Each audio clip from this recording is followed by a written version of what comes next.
നമുക്ക് ഒരു പാസ്ത ഉണ്ടാക്കാമേ. വൈറ്റ് സോസ് കൊണ്ടുള്ളൊരു പാസ്തയാണ്. അതിനു വേണ്ടി ഞാൻ ക്യാപ്സിക്കം അരിഞ്ഞു വെച്ചിട്ടുണ്ട്, കുറച്ച് കോൺ എടുത്തിട്ടുണ്ട്, അത് ഫ്രോസൺ ആണ്, കുറച്ച് ഫ്രോസൺ മിക്സ്ഡ് വെജിറ്റബിൾസ് എടുത്ത് വെച്ചിട്ടുണ്ട്, ഇത് ഗാർലിക്ക് ചോപ്പ് ചെയ്ത് വെച്ചിരിക്കുന്നതാണ്, കുറച്ച് ചിക്കൻ ബ്രസ്റ്റ് എടുത്ത് വെച്ചിട്ടുണ്ട്. എന്നിട്ട് പാസ്ത വേവിക്കാനായിട്ട് കുറച്ച് വെള്ളം അതിനായിട്ട് ഞാൻ ഒരു ചരുവത്തിൽ കുറച്ച് വെള്ളം എടുത്ത് തിളപ്പിക്കാൻ വെച്ചിട്ടുണ്ട്. അതിനകത്തോട്ട് ഞാൻ കുറച്ച് ഉപ്പ് ഇട്ട് കൊടുക്കുവാണേ. വെള്ളം പാസ്തയ്ക്ക് വേണ്ടുന്ന വെജിറ്റബിൾസ് എല്ലാം സോട്ട് ചെയ്തെടുക്കാമേ. അതിനായിട്ട് ഗ്യാസ് ഓണാക്കി ഒരു പാൻ എടുത്ത് വെച്ചു.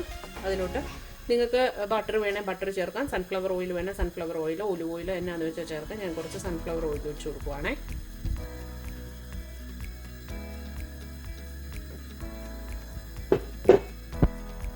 നമ്മുടെ ഓയിൽ നന്നായിട്ട് ചൂടായി വന്നപ്പോൾ ഞാൻ അതിനകത്തോട്ട് ചോപ്പ് ചെയ്ത് വെച്ചിരുന്ന ഗാർലിക് ഇട്ട് കൊടുത്തിട്ടുണ്ട്. അത് നന്നായിട്ട് സോട്ട് ചെയ്തെടുക്കണേ, നല്ലപോലെ അത് ഫ്രൈ ആവുന്ന പോലെ ആക്കിയെടുക്കണേ. അപ്പം നമ്മുടെ ഗാർലിക് ഇവിടെ റെഡിയായി, നല്ല ഗോൾഡൻ കളറായി. അതെടുത്ത് മാറ്റുകയാണ് ഈ എണ്ണയ്ക്കകത്തുനിന്ന്. ആ സെയിം എണ്ണയ്ക്കകത്തോട്ട് ഞാൻ എടുത്ത് വെച്ചിരുന്ന വെജിറ്റബിൾ ഇട്ടിട്ടുണ്ട്, ക്യാപ്സിക്കം ഇട്ടിട്ടില്ല. ഇത് പകുതി വെന്ത് കഴിയുമ്പോൾ നമ്മൾ ക്യാപ്സിക്കം കൂടി ഇട്ട് കൊടുക്കും കേട്ടോ. നന്നായിട്ട് ഇളക്കി കൊടുക്കുവാണേ. ഞാൻ ഈ മിക്സ് വെജിറ്റബിളിനകത്ത് എടുത്തിരിക്കുന്നത് നമ്മുടെ കോണ്, പീസ്, പിന്നെ ബീൻസ് ആൻഡ് ക്യാരറ്റാണ്. നിങ്ങൾക്ക് ഇഷ്ടമുള്ള വെജിറ്റബിളുകളൊക്കെ ഇടാമേ, എന്നാലും ഇതായിരിക്കും ഏറ്റവും നല്ലത്. ഇത് ഞാൻ ഫ്രോസൺ ആണ് യൂസ് ചെയ്തിരിക്കുന്നത്, നിങ്ങൾക്ക് ഫ്രഷ് വേണമെങ്കിൽ ഫ്രഷ് ഇതേപോലെ സ്ലൈസ് ചെയ്തെടുക്കാം. അപ്പം ഞാൻ പാസ്ത വേവിക്കാൻ വെച്ചിരുന്ന വെള്ളം നന്നായിട്ട് തിളച്ച് വരുന്നുണ്ട്. അതിനകത്തോട്ട് നമുക്ക് പാസ്ത ഇട്ട് കൊടുക്കാം. ഇത് ഞാൻ ചെയ്യുന്നത് എളുപ്പവഴിയാണ്. ഇന്ന് ഈ ടൈമിൽ ഇത് വഴുകുന്ന സമയം കൊണ്ട് തന്നെ നമുക്ക് പാസ്ത ഇവിടെ റെഡി ആയിട്ടിട്ടും. നിങ്ങൾ പാസ്ത നേരത്തെ വേവിച്ച് വെക്കുകയാണെന്നുണ്ടെങ്കിൽ ഈ തിളച്ച വെള്ളത്തിലോട്ട് ഒരു ശകല ഓയിൽ ഒഴിക്കണേ. എന്താണെന്ന് വെച്ചാൽ പാസ്ത നേരത്തെ വേവിച്ച് വെച്ച് അത് ആറി കഴിയുമ്പോൾ അത് തമ്മിൽ ഒട്ടിപ്പിടിക്കും. അപ്പോൾ അങ്ങനെ വരാതിരിക്കാൻ വേണ്ടി അങ്ങനെ ചെയ്യുന്നത് നല്ലതായിരിക്കും. ഞാനിപ്പോൾ എല്ലാം സെയിം ടൈമിൽ തന്നെ ചെയ്തെടുക്കുന്നത് കൊണ്ട് അതിൻ്റെ ആവശ്യമില്ല കേട്ടോ. അപ്പോൾ ഞാൻ ഇതിനകത്തോട്ട് കുറച്ച് പാസ്ത ഇടാൻ പോവാണേ. ഞാനിവിടെ ഇത്രയും പാസ്ത എടുത്ത് വെച്ചിട്ടുണ്ട്. അത് ഈ തിളച്ച ഇതിനകത്തോട്ട് ഇടുവാണേ. അപ്പോൾ നമ്മുടെ ആ വെജിറ്റബിളിനകത്തോട്ട് ഞാൻ ശകല ഉപ്പും ഇച്ചിരി കുരുമുളക് പൊടി ഇട്ടിട്ടുണ്ട്. കുരുമുളക് പൊടി ഓപ്ഷണലാണ്. കൊച്ചു കുട്ടികളൊക്കെ ഉള്ളവരാണെങ്കിൽ കുരുമുളക് പൊടിയൊന്നും എരിയൊന്നും വേണ്ടല്ലോ. അപ്പോൾ എനിക്ക് ആവശ്യത്തിനനുസരിച്ചുള്ള കുരുമുളക് പൊടി ചേർത്താൽ മതിയേ. ഇത് ഓവർ കുക്ക് ആകല്ലേ, ഒരു ക്രഞ്ചി ഫീലിംഗ് വേണം ഈ വെജിറ്റബിളിന്. അപ്പോൾ ഈ വെജിറ്റബിൾ ഒരു ഹാഫ് ബോയിൽ ആയിട്ടുണ്ട്. അപ്പോൾ ഞാൻ അതിനകത്തോട്ട് ബാക്കി ക്യാപ്സിക്കം ഇട്ട് കൊടുക്കുവാണേ. നമ്മുടെ ക്യാപ്സിക്കം അതിനകത്തോട്ട് ഇട്ട് കൊടുക്കുന്നു. എന്നിട്ട് നന്നായിട്ട് ഇളക്കി കൊടുക്കുക. ഇത് ഓവർ കുക്ക് ആവുകയൊന്നും ചെയ്യരുത്, ജസ്റ്റ് നല്ലതായിട്ടൊരു സ്റ്റീം കയറിയാൽ മതിയേ. അങ്ങനെ നമ്മുടെ വെജിറ്റബിൾ ഞാൻ ഇതാക്കി റെഡിയാക്കി വെച്ചിട്ടുണ്ട് കേട്ടോ. അപ്പോൾ ആ സെയിം പാനിനകത്തോട്ട് ഒരു ശകല എണ്ണയും കൂടെ ഒഴിച്ചിട്ടുണ്ട്. വെജിറ്റബിൾ ഓയിലാണ് ഒഴിച്ചിരിക്കുന്നത്. അതിനകത്തോട്ട് നമുക്ക് ചിക്കൻ ഇനി റെഡിയാക്കി എടുക്കാം. ഞാനിവിടെ ബോൺലെസ് ചിക്കന് കഴുകി വൃത്തിയാക്കി ചെറിയ സ്ക്വയർ ആയിട്ട് വെച്ചിരിക്കുന്നതാണ്. അത് ഈ ഓയിലോട്ട് ഇട്ട് കൊടുക്കാം.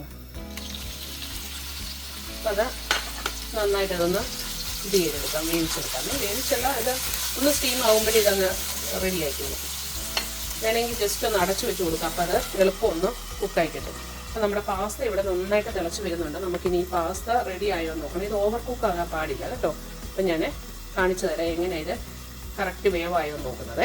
ഞാനപ്പോൾ പാസ്തയിലെ 2 പീസ് എടുത്ത് ഒരു പാത്രത്തിലിട്ടു. എന്നിട്ട് ഒരു സ്പൂൺ കൊണ്ട് ഇങ്ങനെ ഒന്ന് മുറിച്ച് നോക്കണം. മുറിക്കുമ്പോൾ അത് കറക്റ്റായിട്ട് ഇതായി വരണം. അപ്പോൾ ഇത് ഇച്ചിരി കൂടെ വേകാനുണ്ടേ. അപ്പോൾ ഞാൻ എൻ്റെ പാസ്ത ഇച്ചിരി കൂടെ വേവിച്ചേ. ഇതൊന്നിപ്പം വെന്ത് കാണും, നോക്കാം.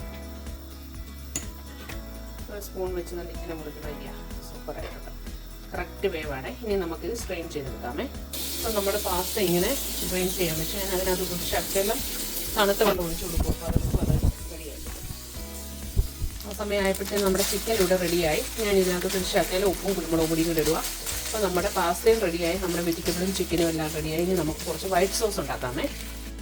സോസ് ഉണ്ടാക്കാനായിട്ട് ലൂപാർക്കിൻ്റെ ബട്ടറാണ് എടുത്തേക്കുന്നത്. അതൊരു പാൻ വെച്ചിട്ട് 2 ടേബിൾ സ്പൂൺ ബട്ടർ ഇട്ട് ഒരു 2 ടേബിൾ സ്പൂണ് മൈദാപ്പൊടിയും കൂടി ഇട്ടിട്ട് നന്നായിട്ടത് ഫ്രൈ ചെയ്തെടുക്കണേ. നല്ലപോലെ അത് ഫ്രൈ ആയി കഴിയുമ്പോൾ നമ്മളതിനകത്തോട്ട് കുറേശ്ശെ പാലൊഴിച്ച് കൊടുക്കണം. പാലൊഴിച്ച് കൊടുത്ത് കെട്ടാതെ കണ്ട് അത് ഇളക്കിയെടുക്കണേ. നമ്മൾ കുറേശ്ശെ പാലൊഴിച്ചത് ഒട്ടും കെട്ടാതെ കണ്ട് ഇളക്കിയെടുത്തിട്ടുണ്ട്. അപ്പോൾ നമ്മുടെ സോസ് ഓൾമോസ്റ്റ് റെഡി ആയിട്ടുണ്ട്. അപ്പം നമ്മുടെ ഇതിവിടെ റെഡി ആയിട്ടുണ്ട്. ഇത് കറക്റ്റ് കൺസിസ്റ്റൻസി ആണോ എന്ന് ചെക്ക് ചെയ്യുന്നതെന്ന് പറഞ്ഞു കഴിഞ്ഞാൽ ഇങ്ങനെ എടുത്തു കഴിഞ്ഞിട്ട് ഈ സ്പൂണിൻ്റെ മണ്ടയ്ക്ക് വെച്ചിട്ട് നല്ല അപ്പം കറക്റ്റ് ആ ഒരു ഇത് ഇങ്ങനെ വരുമ്പോൾ അത് കറക്റ്റ് കൺസിസ്റ്റൻസിയാണ്. ഇനി നമ്മളിത് ഓഫാക്കുവാണ് തീയെ. ഇനി നമ്മളിതിനകത്ത് കുറേ സ്പൈസസ് ഇട്ട് കൊടുക്കാൻ പോവുകയാണ്. ഞാനൊരു ശകലം ഉപ്പിട്ടു ഇപ്പോൾ ഇതിനകത്ത്. നമ്മൾ ആ വൈറ്റ് സോസിനകത്ത് കുറച്ച് നട്ട്മക്കിൻ്റെ, അതായത് ജാതിക്കുരുവിൻ്റെ പൊടിയാണ്. അതായത് ഇതാണ് ജാതിക്കുരു, അത് ഞാൻ ചീകിയെടുത്തതാണ്. പിന്നെ നമ്മൾ വറുത്ത് വെച്ചിരിക്കുന്ന ഗാർലിക്ക്, പിന്നെ ഒരു ശകലം ഒറിഗാനോ, ഇതൊരു ശകലം ഫ്ലേവറിന് വേണ്ടി മാത്രമേ റോസ്മേരി, ഇതൊരു ശകലം ഗാർലിക് ആൻഡ് ഹെർബ് സീസണിങ് എന്നും പറഞ്ഞുകൊണ്ടുള്ളതാണ്. ഇത് ഓപ്ഷനല്ല, വേണമെന്ന് അത്ര നിർബന്ധമൊന്നുമില്ല. ഇതുകൂടി ഇട്ട് കൊടുക്കുക. ഞാൻ പറഞ്ഞ അത്രയും സാധനങ്ങൾ ഇട്ടിട്ടുണ്ട്. ഇത് നന്നായിട്ട് മിക്സ് ചെയ്യുക. മിക്സ് ചെയ്തിട്ട് നമ്മുടെ പാസ്തയും വെജിറ്റബിളും ഇതുകൂടെ ഈ പാനിനകത്തോട്ട് മിക്സ് ചെയ്തെടുക്കാൻ പോവാണേ. അങ്ങനെ നമ്മുടെ ഹെൽത്തി ആയിട്ടുള്ള പാസ്ത ഇവിടെ റെഡിയാണേ. അത് ഞാനൊന്ന് ടേസ്റ്റ് ചെയ്ത് നോക്കട്ടെ.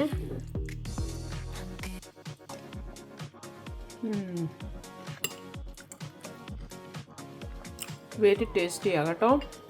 അപ്പോൾ എല്ലാവരും ട്രൈ ചെയ്യണം. ഇത് ഒത്തിരി നല്ലതാവും. കുട്ടികൾക്കൊക്കെ നല്ല ഇഷ്ടപ്പെടുന്ന ഒരു ഡിഷാണ്. അപ്പം ഞാൻ എപ്പോഴും പറയാറുള്ളത് പോലെ എല്ലാവരും സബ്സ്ക്രൈബ് ചെയ്യണം, കമൻറ്റുകൾ ഇടണം, ലൈക്ക് ബട്ടൺ പ്രസ് ചെയ്യണം,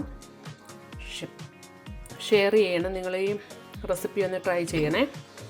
ഓക്കെ, വേറൊരു വീഡിയോ ആയിട്ട് കാണാം കേട്ടോ. ബൈ.